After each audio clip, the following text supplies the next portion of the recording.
رمضان دوستوں، السلام علیکم۔ اللہ کے نام کے ساتھ آغاز کرتے ہیں جو پرجوش، مہربان اور دائمی رحمت والا ہے۔ عید مبارک یا تقبل اللہ، اللہ قبول فرمائے۔ ہم خدا کے سامنے کیا قبولیت کے لیے پیش کر رہے ہیں؟ ہم بچپن سے ایک دوسرے کو عید کے موقع پر عید مبارک کہتے آ رہے ہیں۔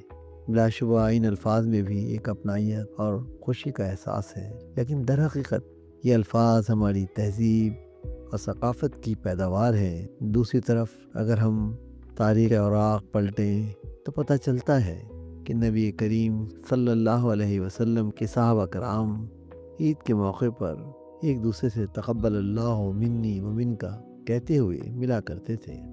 تقبل اللہ منا و منکم، اللہ ہماری اور آپ کی طرف سے قبول فرمائے۔ جب ہم تہذیبی روایت اور اس صحابہ کرام کی دعا کا تقابل آج کی مروجہ عید مبارک سے کرتے ہیں تو ایک بہت تلخ، چھپتا ہوا مگر بنیادی سوال ذہن میں ابھرنا چاہیے۔ دیکھیے، لفظ قبول فرما اس بات کا متقاضی ہے کہ آپ کے ہاتھ میں کوئی متاع ہے، کوئی ٹھوس عمل ہے یا کوئی قربانی ہے جسے آپ بارگاہ الہی میں پیش کر رہے ہیں۔ کیا واقعی آج ہمارے پاس اللہ تعالیٰ کو پیش کرنے کے لیے کچھ ہے؟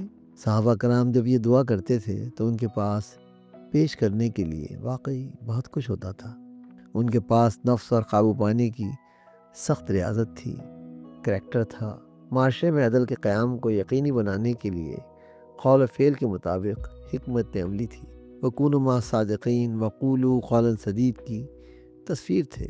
ان کا اسلام رسموں سے پاک ایک خالص شعوری ایمان کا نتیجہ تھا جو معاشرے پر اثر ڈالتا تھا، جو معاشرے کو لے کر چلتا تھا۔ وہ خدا کے سامنے اپنا تزکیہ من کی سچائی کے ساتھ خدا کے ساتھ مکالمہ کرتے ہوئے پیش کرتے تھے، یعنی خدا سے مکالمہ کرنا، یہ ان کی روایت۔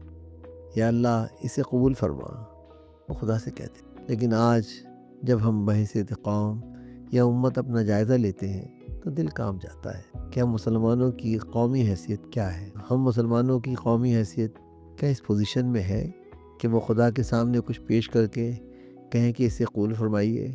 ہم خدا کے سامنے کیا رکھ رہے ہیں؟ کیا ہم اپنا فکری جمود، فرقہ وارانہ تعصب اور انتشار پیش کریں گے؟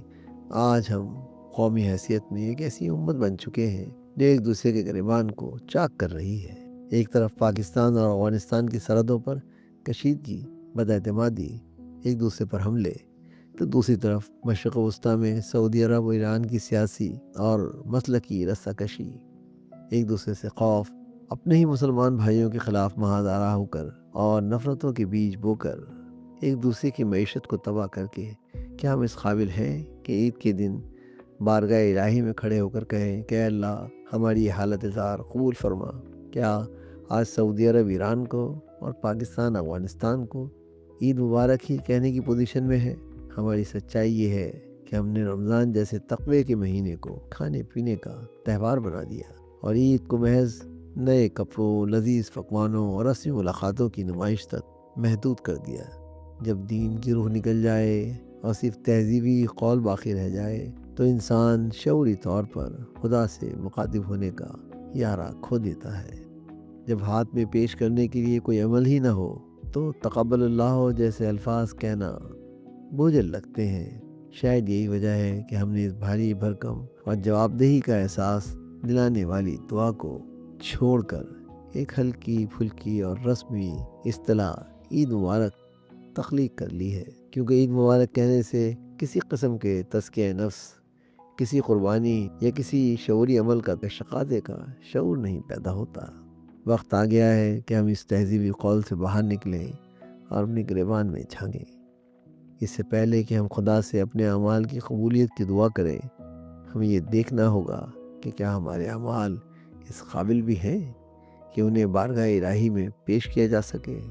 امید ہے کہ یہ مختصر ویڈیو آپ کو پسند آئے گی۔ پسند آئے تو میری ویڈیو کو لائک کیجئے، سبسکرائب کیجئے۔ آپ کے اس عمل سے مجھے فرق پڑتا ہے۔ ویڈیو دیکھنے کا بہت بہت شکریہ۔ آواز و پیشکش سراج الدین۔